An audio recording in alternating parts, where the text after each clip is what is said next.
get things moving. There'll be a few more people joining us as we go. So welcome everybody who's joining us today for what is the sixth in our series of webinars on themes relating to decarbonisation for those in the public sector. Today's is called Place-Based Net Zero, Actioning Deliverable and Investable Projects. And my name is Paul Wedgwood. I'm an Associate Director in the Carbon Trust Cities and Regions team. And I'm going to get things kicked off and then introduce a couple of my colleagues. So if we could just have the next slide, please. We're really pleased to have you all here joining us today. We want to have the webinar to be interactive as possible, obviously constrained somewhat by the circumstances, but the webinar is being recorded, first and foremost, to let you know, and we do give access to the recording afterwards, so you can review back and check things out with colleagues. So we make the recording available shortly after the webinar's ended. The other aspect around interactivity here is that there's a Q&A function, and at the end of the webinar, we will review questions that have been submitted. So please do use that Q&A function that you've got. It should be available to you in the interface via Zoom. There's no chat function as such. We use the Q&A when we're doing these, so we can manage things smoothly. There's also a couple of polls in the duration of the webinar, which colleagues will introduce as we get to that point. So we're really interested to hear your thoughts through those polls. And then at the very end, there's a short survey, which will follow up so that we can get your feedback on the event and what you thought about the content and the presentations. Next slide, please. As I said, this is the sixth in a series of 6 webinars that we've been running from our team at the Carbon Trust. Started back in August and have been running through September, and now here we are. Can you believe it's the 1st of October already? So you can see the themes there on the screen, covering a range of challenges and opportunities in the public sector as you move on your decarbonisation journey as an organisation and beyond the boundaries of your organisations, including looking at implementing specific technologies like heat networks, renewables, heat pumps. So today is about actioning net zero on a place-based approach, on an area-wide approach, so going beyond the boundaries of the organisation. How can you lead as a local authority or other public body to deliver investable projects? Next slide, please. Just to put that in context, I'm assuming that everybody who's come to this event has some idea of who we are as the Carbon Trust. We're a mission-driven organisation. We've been around for almost 25 years, and we partner with businesses in the private sector, with governments, local public bodies, financial institutions, and we work on a global basis, but the heart of our activities is here in the UK, and we work across the range from strategic planning and target setting to driving the implementation, communication of the benefits of the move to decarbonisation. We, particularly in the Cities and Regions team, and in the context of today's webinar, are here to provide expert advice and support, particularly to local authorities, but also other public bodies, in helping them to develop and implement strategies and targets and action plans and projects for decarbonisation at the local level, which obviously fits within the context of national ambitions and targets and strategies. Just to illustrate the relevance of our expertise, we're currently the technical assistance partner for Innovate UK's Net Zero Living programme, focused on net zero planning, and historically we've also worked in a number of programmes, including, as you can see on this slide, the local area energy planning programme for Wales, funded by the Welsh Government. We helped to deliver 13 of those local area energy plans, following the Energy Systems Catapult methodology, which you'll hear a bit more about later. As I mentioned, we're already live in the Net Zero Living programme funded by Innovate UK, which is supporting over 50 UK local authorities and other public bodies. And in terms of specific work with individual local authorities, an example from recent times, we worked with Basingstoke and Deane District Council, and that was an example of how we've developed strategies, pathways, and targets to support an individual local authority, how it can drive and convene decarbonisation across all sectors in its locality. So that fits in with a range of other work that other colleagues do around looking at renewables opportunities with local authorities, helping to develop district heating projects and programs, all again on this sort of place-based level. Next slide, please. So these are people you hear from today. I've already introduced myself. We have Hector, Luke, and then we're really pleased also to have a guest speaker from Southampton City Council, Jessica Lewis, who's going to give you some real life on the ground examples of the work that they're doing in Southampton and the support we were able to provide for that through the Net Zero Living Programme. They'll all introduce themselves as you hear from them. So I won't say any more on this one. Next slide, please. So yeah, just a quick inner sentence, really, trying to sum up what are we here to talk about today. We're exploring the practical challenges that local authorities and others face in delivering place-based net zero projects. We're going to try and share with you some strategies to help overcome some of the barriers that exist in that challenge. And we're going to draw on real-world experience to help support more effective and impactful local climate action. And it's very much informed by the notion that all those national and international ambitions for climate action will be made up of a series of local actions, will be supported and implemented more effectively, efficiently, and for greater benefit of the wider citizenry and communities by having that local lens. Next slide, please. I think this is last from me. I'm just going to give you a quick outline of how this is going to run. We're going to have Hector going to talk a little bit about the context and the challenges of local action planning. Then Luke's going to talk about some tactics, tools, and techniques for overcoming some of those barriers and how you put that into practice. And that's where we'll also hear from Jessica and the Southampton experience there. And then, as I said, Q&A at the end, where we'll be looking at those Q&A that hopefully you will be posting into the chat. And please do that throughout the duration. Don't wait till the end. Post your questions, and then we'll moderate and manage those as we go forward. That's it from me. I'll hand over to Hector. Brilliant. Thank you, Paul. I'll switch back. Good to meet you, everyone. My name is Hector Wilson. I'm a senior manager in our cities and regions team, focusing on public sector decarbonisation, so both organisational level, but area-wide as well. So I am just going to run through some context to what we're looking at today and understand the landscape a bit of what we talk about when we talk about place-based net zero. So there's lots of different types of net zero plans out there, and all of them are perfectly legitimate and serve a purpose. And what you want in a net zero plan probably changes depending on your local needs. And there's a lot of crossover between these different plans. So we've highlighted a few here. We have LHES, the local heat and energy and efficiency strategies, climate change strategies, adaptation, carbon budgets, biodiversity, decarbon net zero, and then local area energy plans, LEAPs.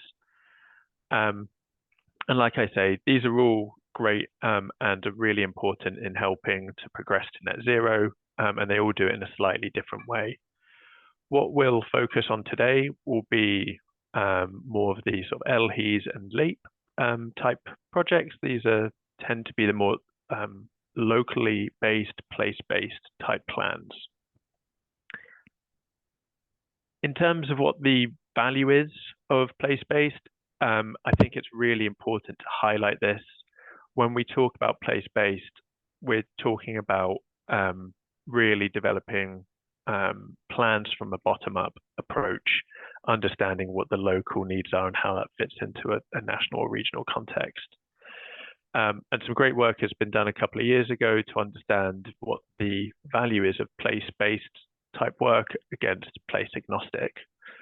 So working our way around the circle, greater economic efficiency.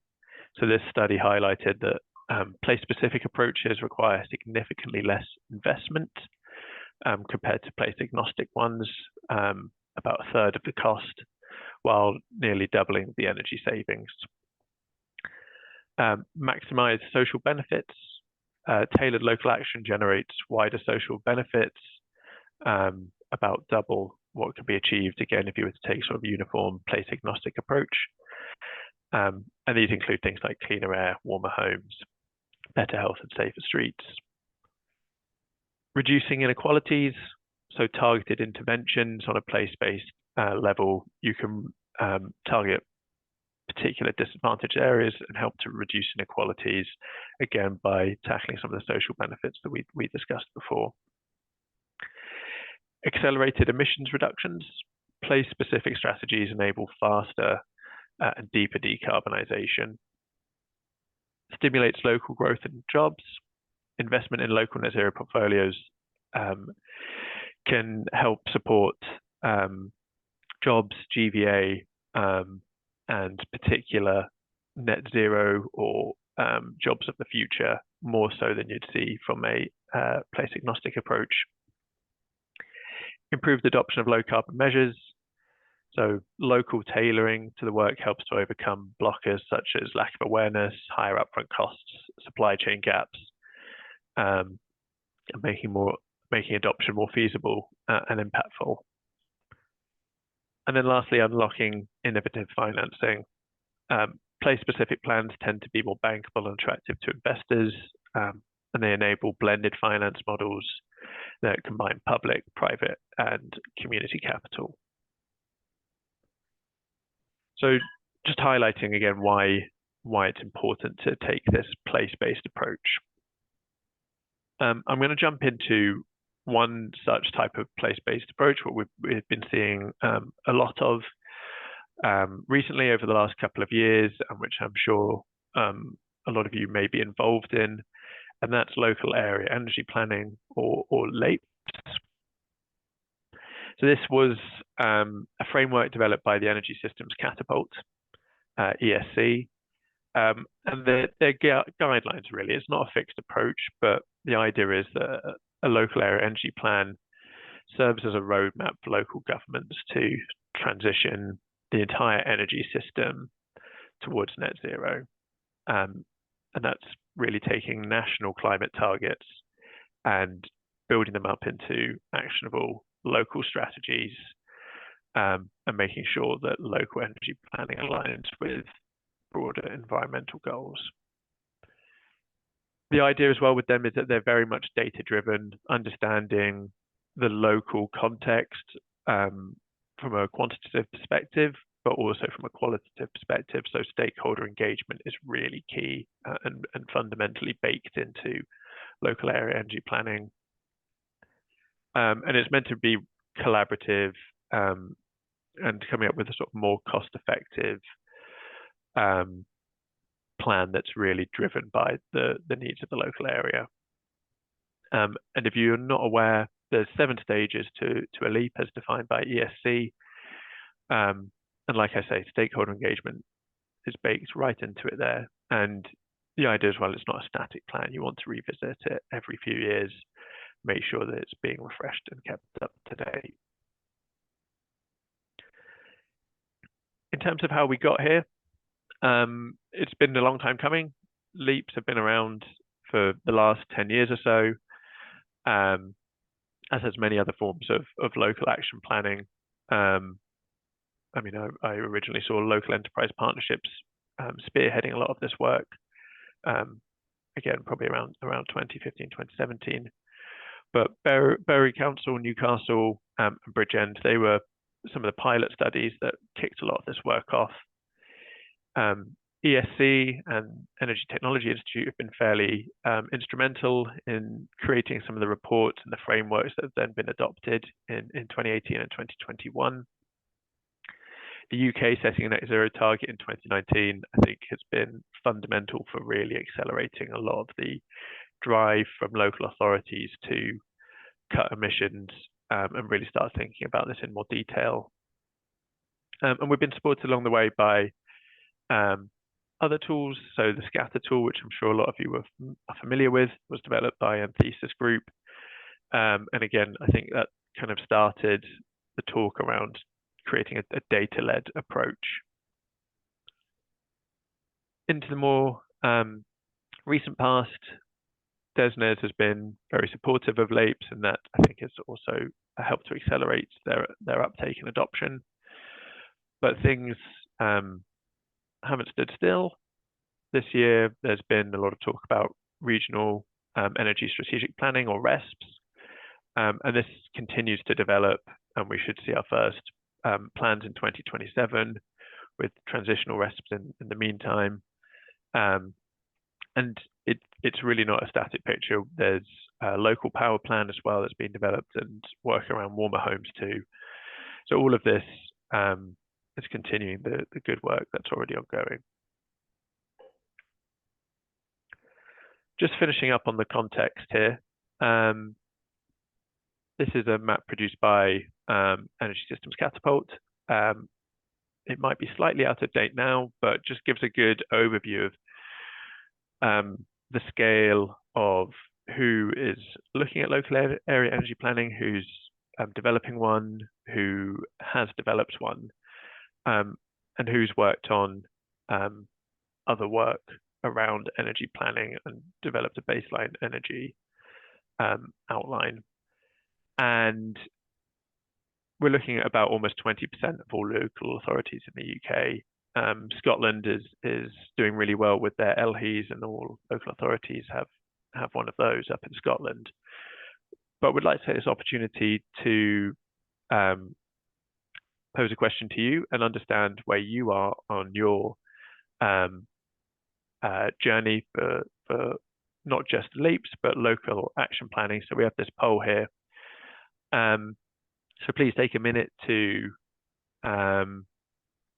fill this in. We'd be really interested to hear where you are, whether you are looking at developing a LEAP, whether you've developed one, whether you're looking at something else entirely, whether you've been there, done that, and you're moving on to the next steps.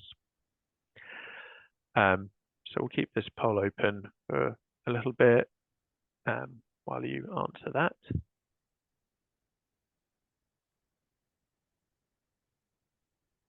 And I will then move forward into the next section. Hopefully that's given a bit of an overview of where we are with place-based action planning. And now we'll jump into the challenges. If I can get my slides to move. The challenges of local action planning. So this is starting to give a bit of flavor to how we have seen some of these plans being implemented, what the barriers are, and my colleague Luke will come along with the positive news afterwards about how we can overcome some of these challenges. Place-based action planning presents numerous challenges for local authorities. We've highlighted here some of the ones that we've repeatedly seen come up, and they're probably no-brainers to a lot of you. Data, investment and finance, and when I talk about investment and finance here, I'm talking about unlocking that finance and funding once you have a plan, and how you actually then move towards implementation and looking at getting those projects in place. Scale, for anyone who's undertaken some of this work, you realize that there's a lot to it, and it can be quite overwhelming. Governance and leadership, again, this is key. You really need a plan that has the backing of senior leaders, but also a plan where everyone understands what their role is within it and what they need to do to then take it forward. Stakeholders and stakeholder engagement. This goes without saying, if it's a local plan, you really need to have your local stakeholders on board, as well as broader, more regional stakeholders, and making sure that they're engaged at the right time and in the right way. Internal cost and resource, this probably comes as no surprise. It's a serious challenge for local authorities, and it can be a big piece of work, and making sure that the sustainability teams have the right level of resource to be able to actually undertake this is fundamental. And then knowledge. With local planning, there's a lot to take on board, especially if we're looking at a LEAP. You're considering the whole energy system, and there's a lot of I think fear about what level of knowledge is required, but also what exactly that you actually need to know to be able to do this. And I'm sure there's many more challenges that you've all faced in developing your local area plans.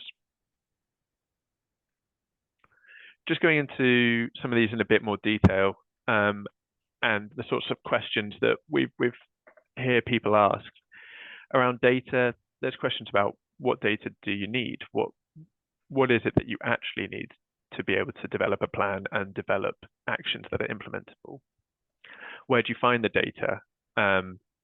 Do you need to go out to stakeholders to collect data? Is this data available publicly on the internet?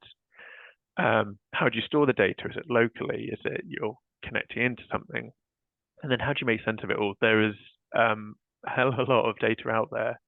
And if you're doing a full leap, that might be taking on board data for the entire energy system, and it's a lot. How do you process all of that? Investment and funding. Who will fund all the actions? This is really important, and it's a big question mark. And I think understanding that as you go in is really important. Finding the right blend of public, private, community funding. And then, of course, if you're not to do it, what's the cost of not doing anything at all? It's really important to make sure that you do consider this and make sure that whatever you're considering in your plan, that there's a level of resilience built in.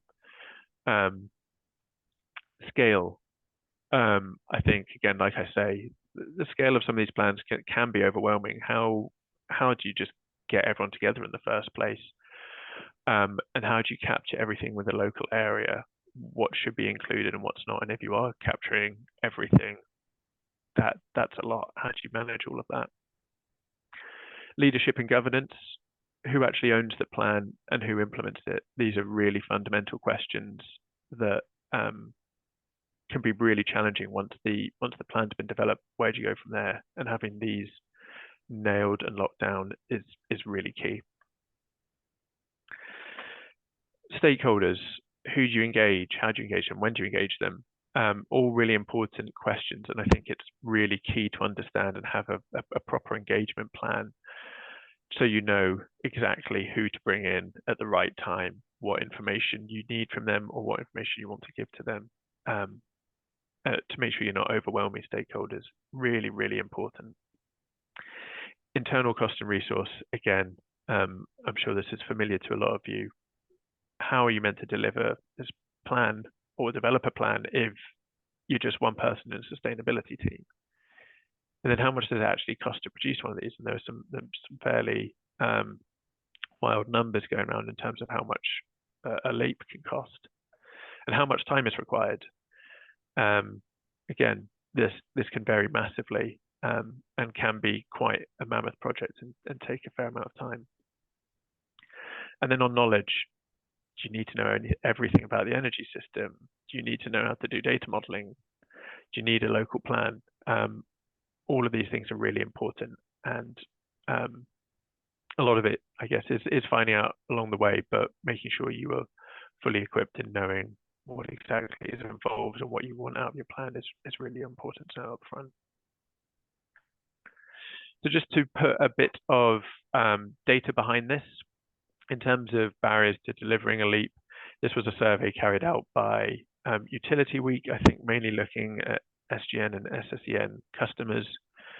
And this was carried out back in 2024. But just to, I guess, put some numbers behind what I was talking about before.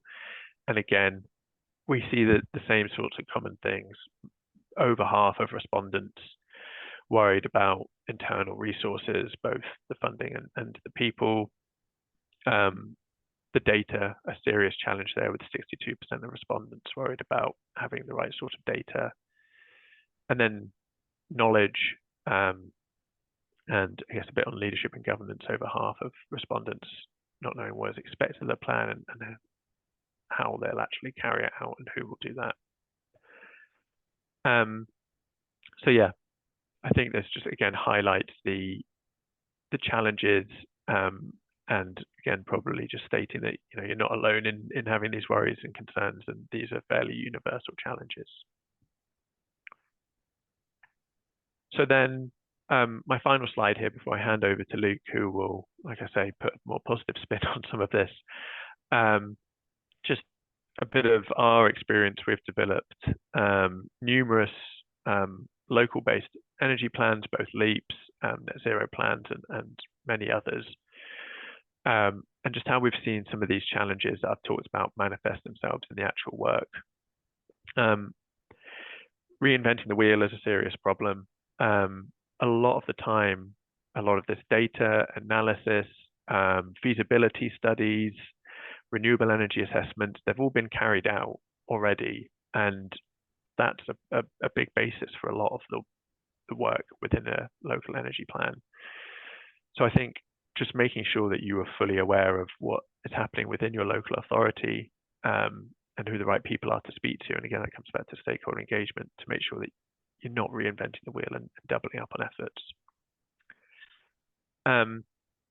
The bigger picture, not fully considering how the plan will need to influence and complement your wider statutory duties and strategic processes.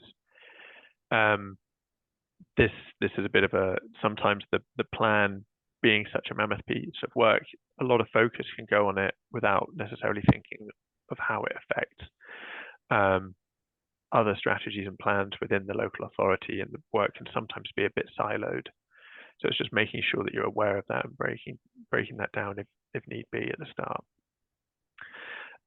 Overreach, confusion and conflict about the role of strategic action planning versus project development. Again, I think this is just making very clear up front what it is that your plan will do and how it will fit with other plans and strategies and how it's meant to be taken forward. You don't want to be treading on other people's feet or, again, doubling up on efforts. Losing sight. Sometimes these plans can take a long time to produce. They can be a lot of work, and making sure that over the course of the plan that you continue to be engaged, you make sure that you're able to keep that fire lit. It can be tough. And so I think being aware of that upfront, and whether it's a matter of breaking your project down into smaller chunks so that you can make sure that they retain a level of focus is really important. And then these last few points, I will go over fairly briefly because I'm running out of time, but Luke will talk about these in more detail. And these are, I think, really the key ones. Stakeholders and data is where we've found a lot of the challenges manifesting themselves in the projects we've delivered.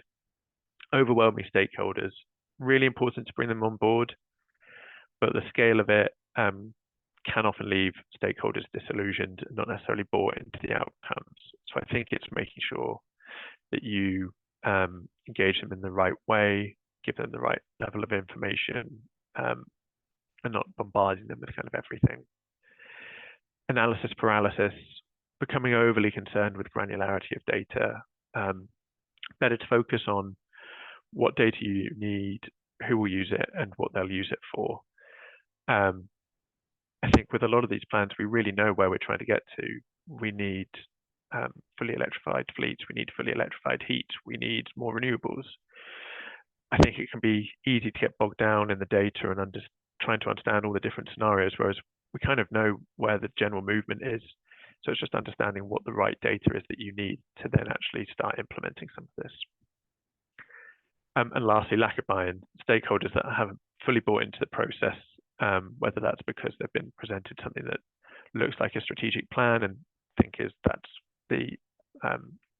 the route forward and the done deal, but it's all a moving picture.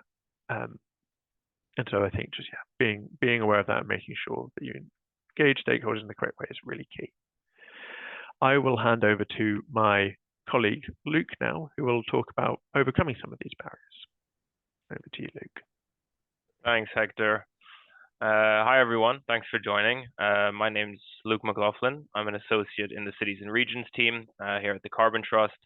And I work with both Hector and Paul on various area-wide net zero projects, including LEAPs, as well as on renewable energy technologies and the role that they play in climate action planning. So as Hector mentioned, now that we've kind of outlined some of the challenges, I wanted to dive in a little bit more detail into ways in which we can overcome these barriers. And I'm going to be talking for a couple minutes about data and stakeholders.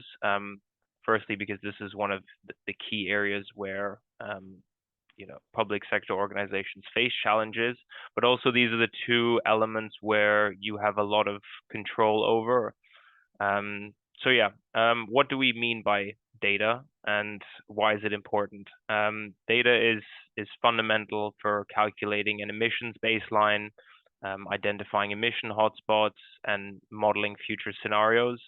So in essence, it underpins the assumptions that you make to assess where you currently stand and what you need to do to reduce emissions. So some examples of data when we're saying that is needed for place-based climate action is information on energy consumption or housing standards, renewable energy, and also network data, which comes from the distribution network operators. I do also want to mention that qualitative sources such as local policy documents or strategies might not often be classed as data, but they are also an essential component of developing a plan. So yeah, strong understanding of the data and the limitations is essential. And one of the good ways to a helpful approach is to think about this in terms of a data hierarchy. So local or bespoke data sets are typically the most valuable because these reflect specific local characteristics. So where possible, these should be prioritized. And this could be electric vehicle infrastructure plans or renewable energy feasibility studies. Next on the hierarchy, we have regional or local authority level data. So this is really kind of the next best option. And an example of this could be the distributed future energy scenarios, which are prepared by the distribution network operators. And lastly, we have national data sets. And these are often the most accessible and comprehensive, which makes them often a default option. But they do tend to lack that local specificity to your area. And an example of this could be national greenhouse gas emissions inventories or any information on building energy consumption. The level of data manipulation should also be considered. So some data sets are packaged into really accessible formats, while others require more technical skills and significant time investment to clean the data, interpret it, format it. And this is really important to consider early on because it has direct resourcing implications. The use case is another factor. Not all data is needed at every stage. So some data is very important for baselining current emissions, while other data is needed for future scenario modeling. And then in some cases, data, for example, like EPC data, is essential for both baselining and any future modeling that you do. So data sets like that should really be flagged as high priority. And the last thing I want to mention in terms of considerations is not to overlook the importance of data mapping and visualization requirements. So basically asking yourself, what can this data show and how can I best visualize this information for it to be useful for us? So when you're accessing and compiling and assessing all your different data sources and really putting together that picture, it's helpful to ask a couple of questions throughout the process, notably around ownership. So who holds the data? How easy is it to access? The update frequency of the data. Is this something that can support iterative planning, which is a key component of effective climate action planning? Are there any licensing issues? What does the geographic scope or the resolution look like? Does it suit the needs of what we're trying to achieve? Are there any limitations to the data? This is a really important one. Trying to get a grasp of potential risks in using certain data sources early on. As I mentioned, the format should be considered. Is it intuitive to use? Is it in an easily accessible format like Excel, or are we going to need support because it's more technically demanding and requires things like Python code or accessing an API? And lastly, are there any fees associated with certain data? And if there are, do we have budget for it? So those are just some of the kind of taster for some of the questions that you really should be asking yourself throughout the early stages of data collection. If we could jump to the next slide, please.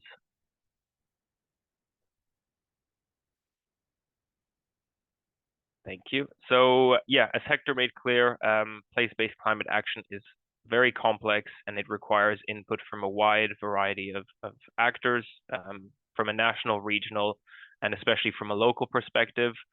And it's always a good idea to start with a really comprehensive stakeholder map.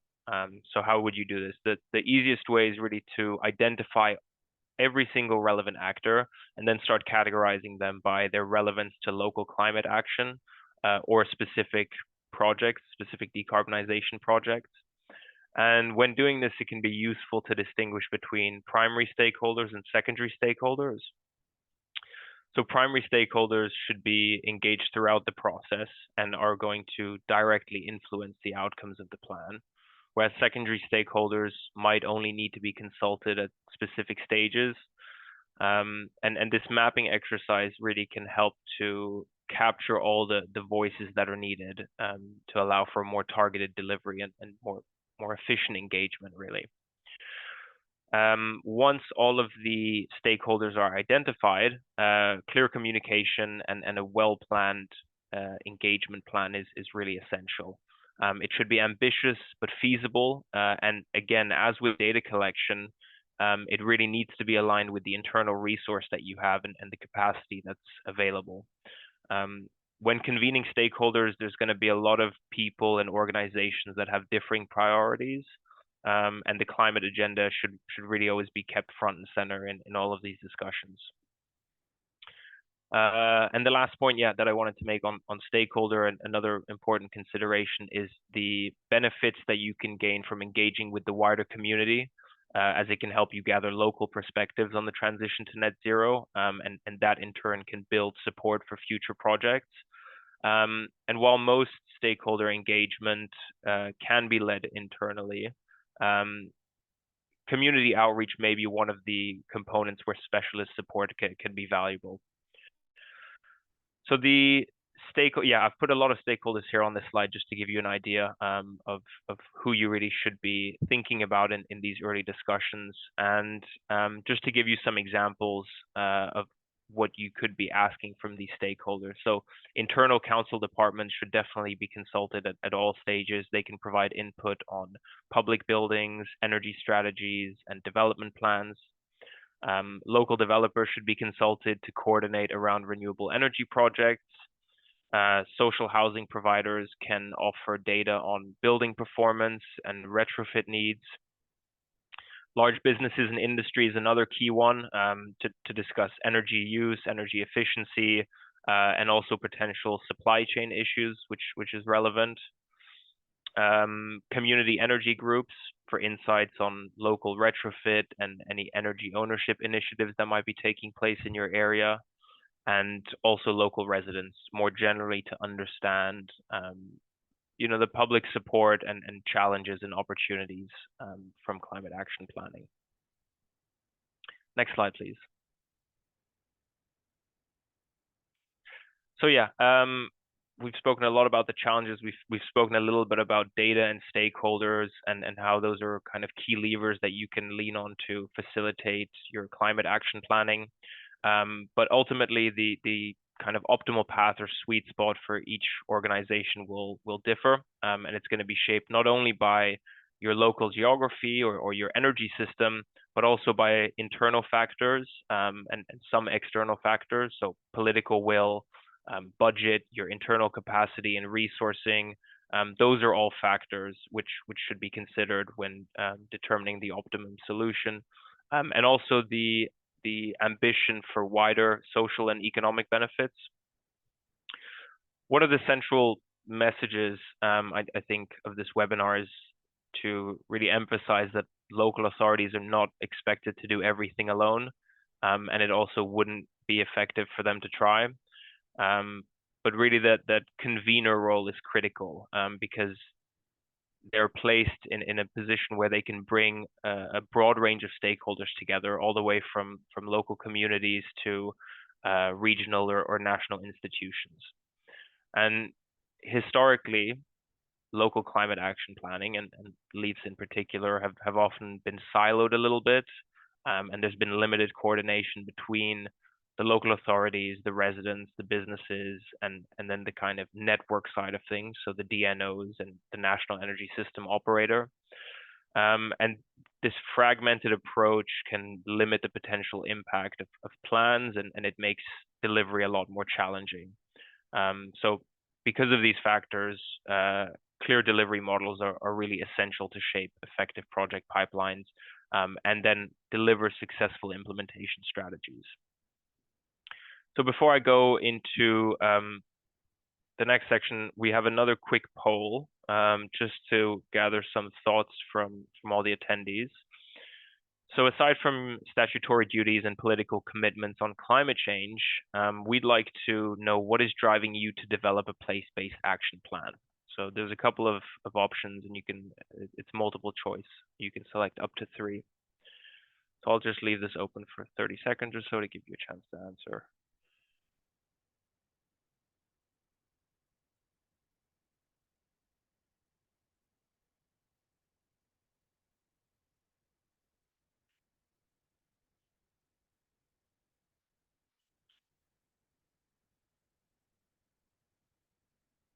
All right, great. To the next slide, please, Hector. Thank you for everyone who's answered that poll. So yeah, at this point, I'd like to address the enable, embed, and enact framework. Earlier this year, the Carbon Trust and region developed a framework aimed at maximizing the value of local net zero planning. And there are 3 different ways to characterize the role of a local authority, and I'm going to break it down in a little bit more detail. The first role is enabling. So this is where the local authority acts as a facilitator or convener. You're not developing projects yourself, but instead creating the conditions for others to act. And it could mean aligning local plans or influencing investment decisions, or just even convening the right people together. And yeah, so the key point really of the enabling role is that you're unlocking action through collaboration and leadership, not through direct delivery of projects yourself. The second role is embed. So this is about integrating net zero into your core functions. It's about making sure that climate action isn't an add-on, but it's something that is really built into your operation day to day. So this could be aligning internal policies with net zero goals, or embedding energy efficiency into your procurement policies. And the third pillar of this is the enact pillar. So this is where your organization is taking direct responsibility for delivery, and this could mean developing and managing projects on your own estate, or working in a partnership to invest into renewables or retrofit programs, or low carbon transport. And it's the most resource intensive pillar, but it is really necessary to unlock delivery. What's really crucial is that you don't have to do everything at once, and you don't have to do everything yourself. What you need to be clear on, though, is whether or not you are enabling, embedding, or enacting, because each of these roles has different time considerations and requires different strategies and capabilities within the team. Next slide, please. So yeah, just going into this in a little bit more detail. It's really important to emphasize that local authorities won't just sit in a single role. Across different areas of climate action, you're going to be adopting a blend of enabling, embedding, and enacting roles, whether that's housing, transport, or energy systems.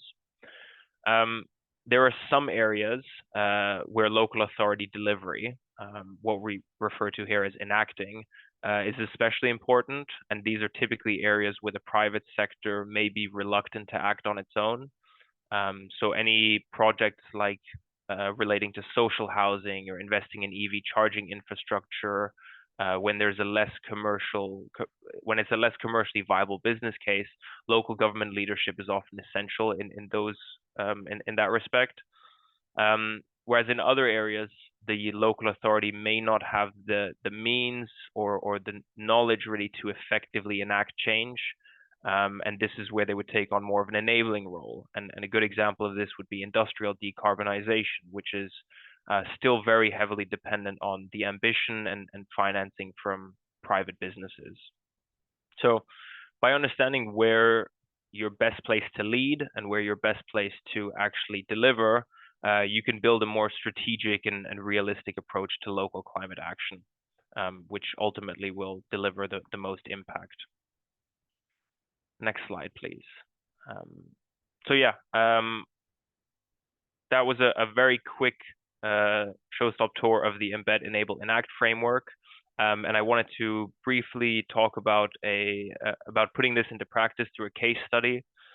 Earlier this year, the Carbon Trust worked with Southampton on a data mapping exercise to provide the council with a data foundation for a local area energy plan.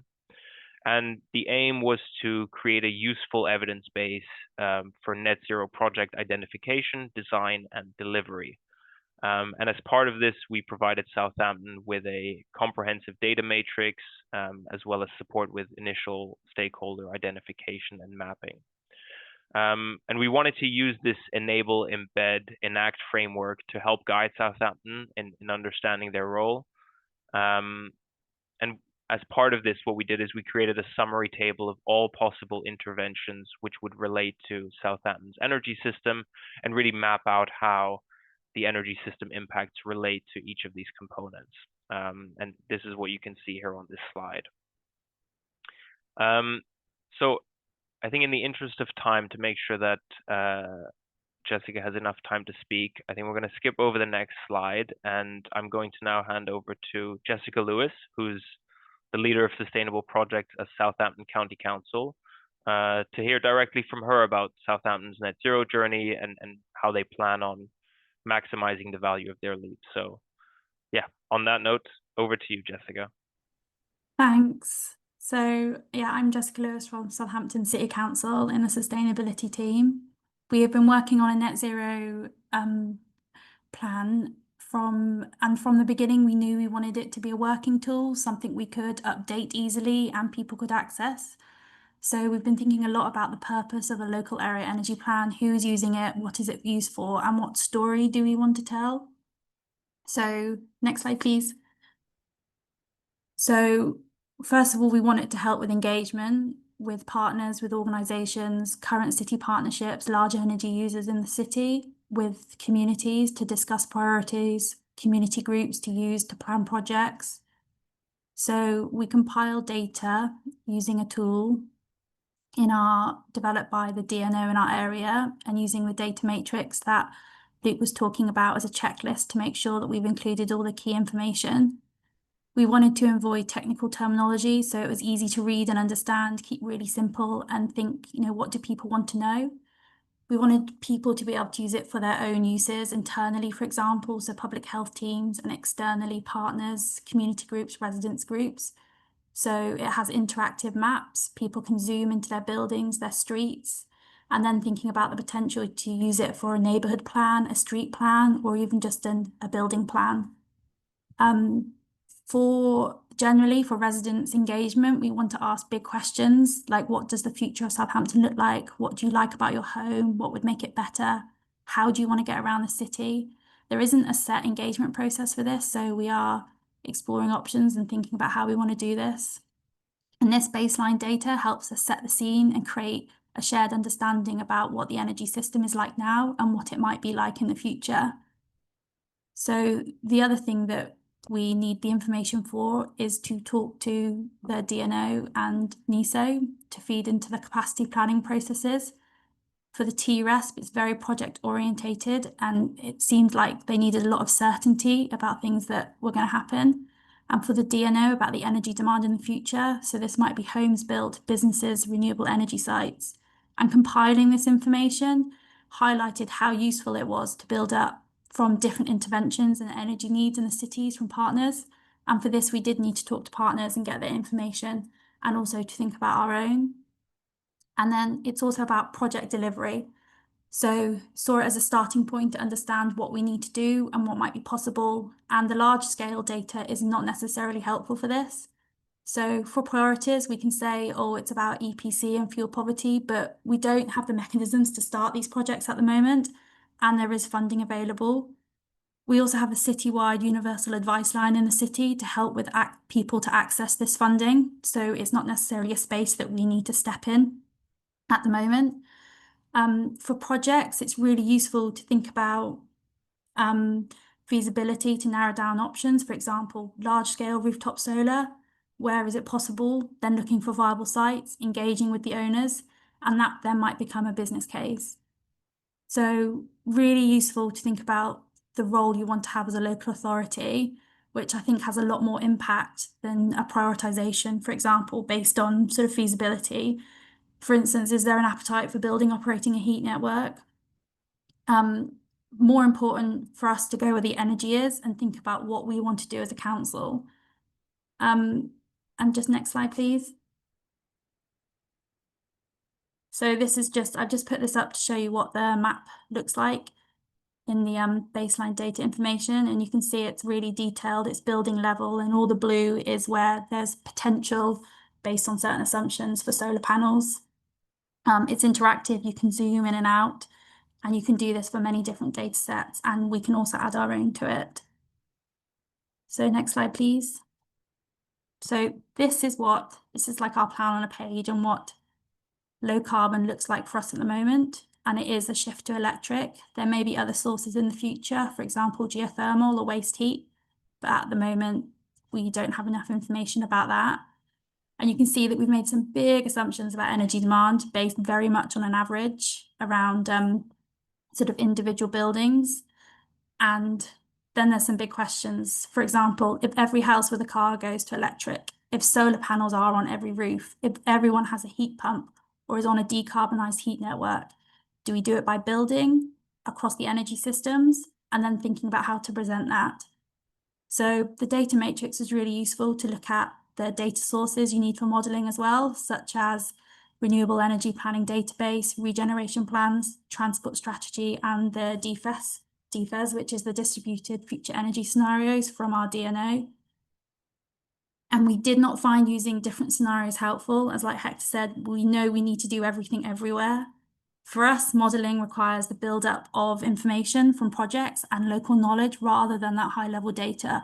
For example, information from the bus company for what their charging needs are over the next 10 years, the heat network, the port, marina, hospital, university, and then talking to planning about how many homes are planned, the economic develop team about estimated about regeneration projects and what that development might look like and where it is, and then thinking about how to present this. So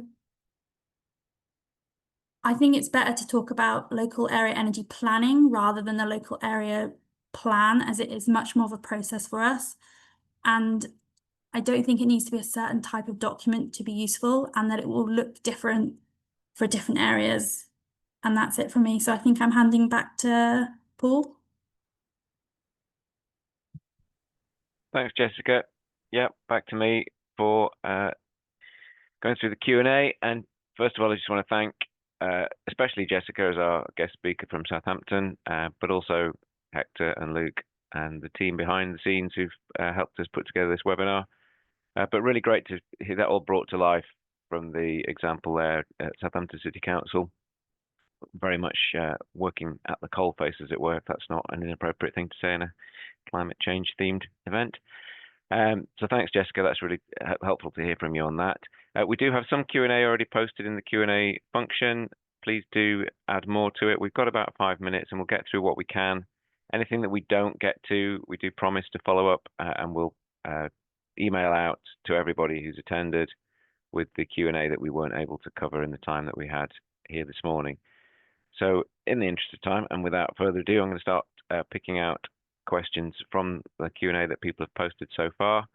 So there's one here from Michael at North Tyneside Council. Hello, Michael. I enjoyed working with you back as we were about to descend into the COVID days back in 2020. Really valid question here. RESPs were mentioned. Do RESPs negate the need for local authorities to develop their own plans? Luke, I think you're going to take that one initially, and then I'll have some comments on the back of that. Yeah, thanks, Paul, and thanks, Michael, for the question.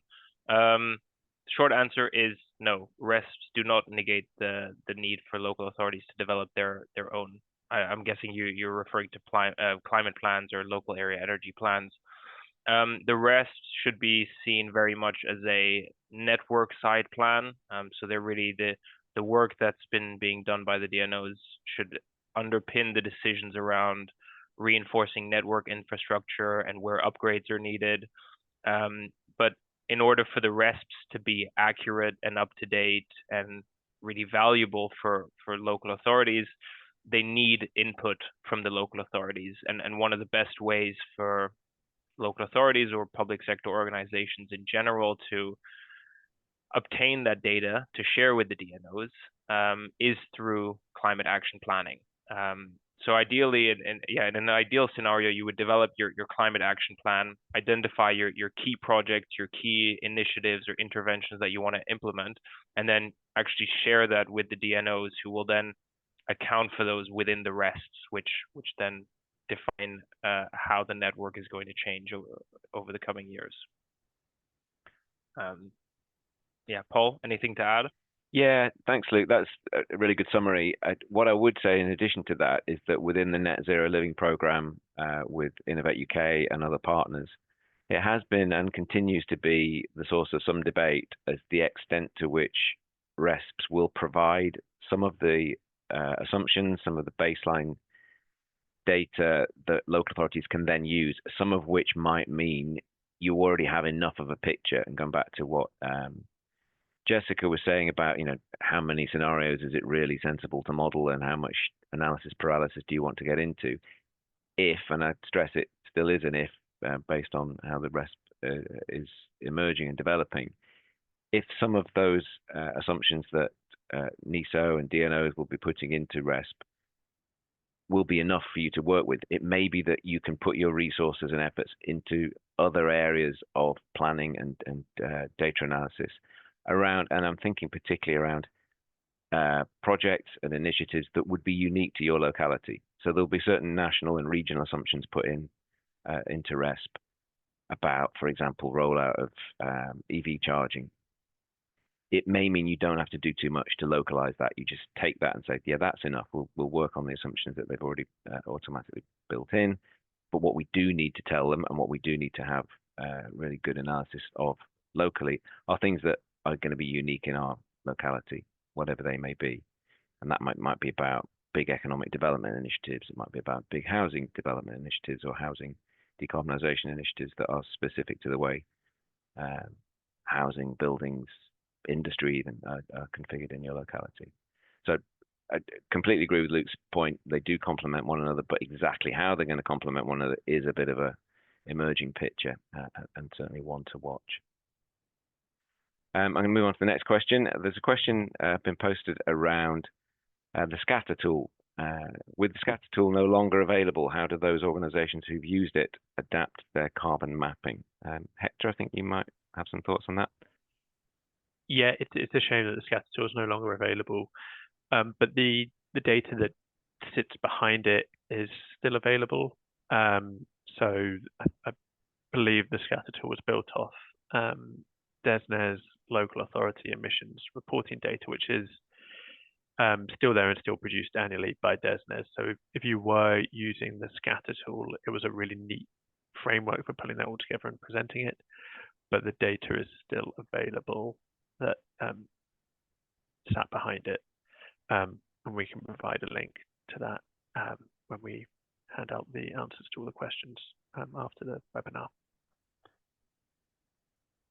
Thanks, Hector. And speaking of which, we are now at 10:30, so don't want to keep you longer than we promised. There are a couple more questions which you haven't got to, but we will, as I said, follow up in a written piece where we'll make sure that those questions are addressed and give you the insights from the expert team here. As it says on the slide there, please do make contact. There's all our email addresses of the team you've heard from Carbon Trust today and all the social media contacts. So we're always delighted to hear from clients, old and new, and help where we can and look at your challenges and see if we can support those. On the specific questions, as I say, we'll follow up and make sure we get responses to those. It only remains for me now to once again thank our speakers, especially Jessica as our guest speaker from Southampton. Thank the team in the background who helped put on this webinar, and thank you all as our audience today for coming along. Thanks for the questions that were posted. Thanks for your attention, and yeah, hopefully we'll look forward to working with some of you as we move forward into the future. All the best, everybody. Thanks. Bye-bye.